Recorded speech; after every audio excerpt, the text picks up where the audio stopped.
Flash question. What was UCLA's regular season record last year? Answer, 7-5. They underperformed. They were a good team. They underperformed. Why were they a good team last year? Their defense was great. Do they have anyone back from that defense of note? Couple guys, but not the headliners. Laiatu Latu, NFL. Murphy Brothers, NFL. Kamari Ramsey, over at USC. Defensive coordinator, Danton Lynn, he's over at USC. This is a complete and total reset. And I am not high on the DeShaun Foster hire. And I am not even going to mention the press conference beyond what I literally just said. I don't think that DeShaun Foster has a chance to succeed at a high level this year. So their win total opened at 5.5, according to our friends at FanDuel. And once again, the power of Locked On College Football was demonstrated loud and clear because I went and told you all to hammer with your life savings in the mortgage under 5.5. Oh, what do you know? It's down to 4.5. They could start 2-0 and not win another football game. There's a world where that happens. They could start 1-1 and not win another football game. There's a world where that happens. Two things working against the Bruins here. Number one, three things actually. Their quarterback play is just all right. I do like a couple of their weapons, admittedly. J. Michael Sturdivant, that's a real football player on the perimeter. Good football player. Logan Loya, good player. They got a good couple of receivers. They've got a very average quarterback. The good news, silver lining here, you're in a league in which quarterback play is going to be pretty mediocre by Big Ten standards. It's not going to blow you away this year up and down the conference. I think Dylan Gabriel's the top guy in the league. Will Howard's up there, but we could look up and a true freshman named Dylan Raiola over at Nebraska could be one of the 3 or 4 best quarterbacks in the league statistically by the end of this season. Because there just isn't a deep lineup of supremely talented veteran quarterbacks. Will Rogers at Washington flies under the radar in that discussion. But UCLA is 95th in returning production. They have a first-time, first-year head coach. There's a lot of new in Los Angeles. It is a transition year. It's a bury the tape, establish a culture, and try to find some recruiting wins, some of which they have. And I give DeShaun Foster credit for that. But I am not wild about this hire. I'm not optimistic about the long-term outlook, but I am most of all down on what this season is going to be for UCLA. I think they are going to be one of the worst teams in the Big Ten. Indiana could be in there as well, with Curt Cignetti taking over a less than ideal situation, but guess what? They play in week 2, and I kind of have that game as a toss-up. I do not have a major reason to pick UCLA to win that football game. Ethan Garbers is fine. Are we going to pretend that Ethan Garbers is going to go tear him up with a brand new offensive system and go for 350 yards, 4 touchdowns, no picks? No, he's not that sort of guy. They were a defensively led team a season ago.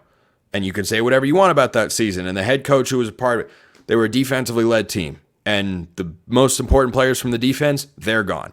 95th in returning production. You don't have crazy recruiting classes. They're not bringing in mega talent via the portal this year. So low hopes for UCLA. They are going to feel the sting of going to the Big Ten here in year 1. If the Pac-12 had stayed together, though, and these moves had all transpired, yeah, they would have felt that anyway because there are plenty of good teams out west. But Hawaii, week 1, they should win that game. Hawaii's not a great Mountain West team. They could be a little better, but they struggled with Delaware State in their first game more than they should have. And, okay, UCLA should be able to win week 1. Last year, a 3-9 Stanford team went to Hawaii and got a victory. UCLA probably does the same. Week 2, at home against Indiana.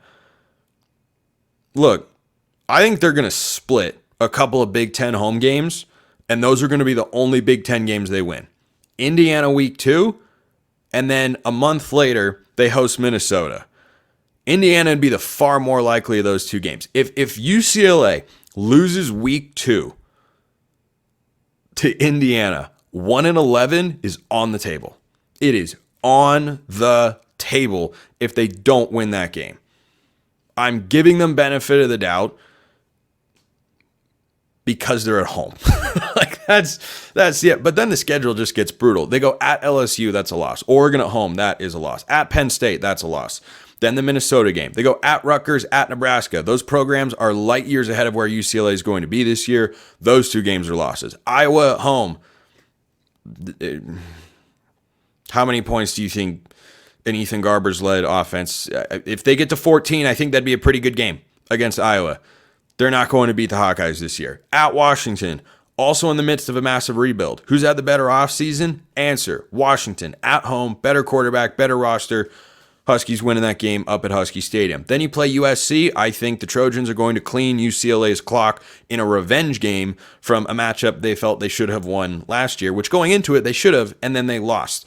And that was a pretty massive disappointment for the Trojans, and certainly was a feather out of the cap for Lincoln Riley and company. So USC, that's going to be a loss. Last week of the year, Fresno State comes to town.